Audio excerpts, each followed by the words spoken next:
വേദിയിലേക്ക് ഔപചാരികമായി എല്ലാവരുടെയും പേരിൽ സ്വാഗതം ചെയ്യും.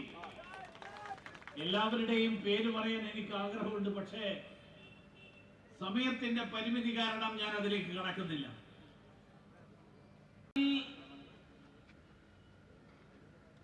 വികസനം ഉണ്ടാകണം എന്ന് ആഗ്രഹിക്കുന്ന എന്റെ നിരവധി സഹോദരി സഹോദരന്മാർ, അങ്ങനെയുള്ള മുഴുവൻ ആളുകൾക്കും എന്റെ നമസ്കാരം.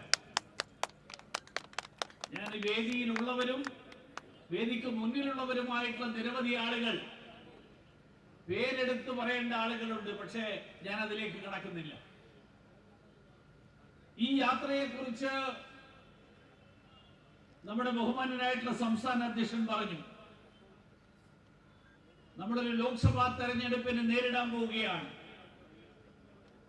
ഈ ലോക്സഭാ തെരഞ്ഞെടുപ്പിന് നേരിടാൻ പോകുമ്പോൾ ഇത്തരത്തിലുള്ള ഒരു യാത്ര, ആ യാത്ര നടത്താൻ ദേശീയ ജനാധിപത്യ സഖ്യത്തിന് മാത്രമേ സാധിക്കുകയുള്ളൂ എന്നുള്ള കാര്യം കൂടി ഞാൻ പറയാൻ ആഗ്രഹിക്കുകയാണ്. കാരണം 5 വർഷങ്ങൾക്ക് മുൻപ് ബഹുമാന്യനായിട്ടുള്ള പ്രധാനമന്ത്രി ശ്രീ നരേന്ദ്രമോദിജി ഈ രാജ്യത്തെ ജനങ്ങൾക്ക് നൽകിയിട്ടുള്ള വാഗ്ദാനങ്ങൾ പാലിച്ചു കഴിഞ്ഞ ശേഷമാണ് ഈ യാത്രയുമായിട്ട് ബിജെപിയുടെ സംസ്ഥാന അധ്യക്ഷൻ ജനങ്ങളുടെ ഇടയിലേക്ക് ചെല്ലുന്നത്.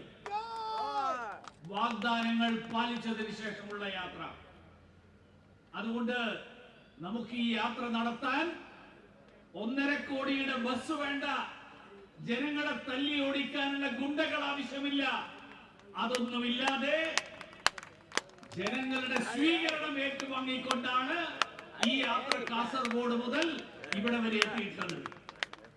ജനങ്ങൾക്ക് നൽകിയ വാഗ്ദാനങ്ങൾ പാലിച്ച പ്രധാനമന്ത്രി 60 നേതൃത്വത്തിലുള്ള ദേശീയ ജനാധിപത്യ സഖ്യത്തിന്റെ സർക്കാർ, ആ സർക്കാർ കൈവരിച്ചിട്ടുള്ള നേട്ടം നമ്മുടെ നാട്ടിലെ സാധാരണക്കാരുടെ പ്രശ്നങ്ങൾ പരിഹരിക്കാൻ, ദാരിദ്ര്യ നിർമ്മാർജ്ജനം, അടിസ്ഥാന സൗകര്യ വികസനം, അഴിമതി തുടച്ചു നീക്കൽ, അതോടൊപ്പം ഈ നാടിന്റെ യഥാർത്ഥ സ്വത്വം, ആ സ്വത്വം വീണ്ടെടുക്കാൻ വേണ്ടിയിട്ടുള്ള പ്രവർത്തനങ്ങൾ, അതാണ് നരേന്ദ്രമോദിയുടെ നേതൃത്വത്തിൽ നടന്നിട്ടുള്ളത്.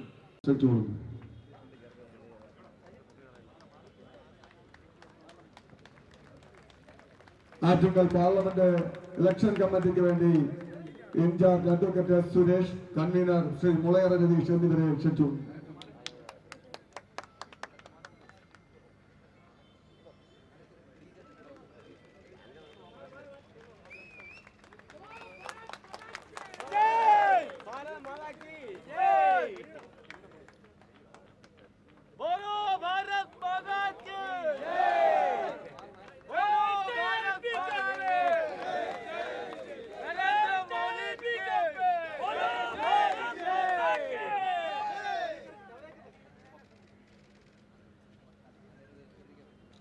कि पहली बार आपके 282 आए, फिर 303 आए, अब 400 आएंगे।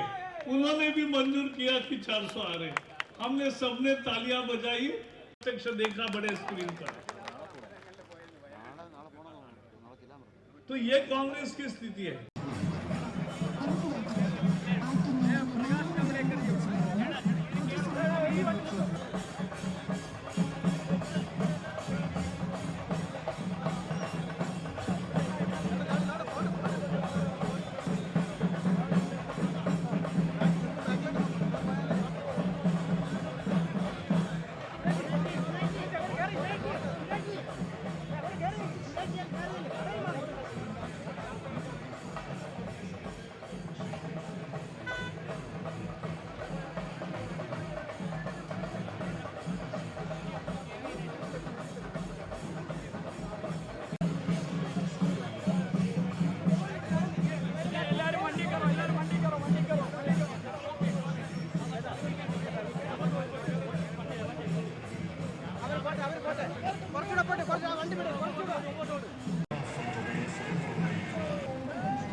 നരേന്ദ്രമോദി സർക്കാരിന്റെ വിവിധ തരത്തിലുള്ള കേന്ദ്ര പദ്ധതികൾ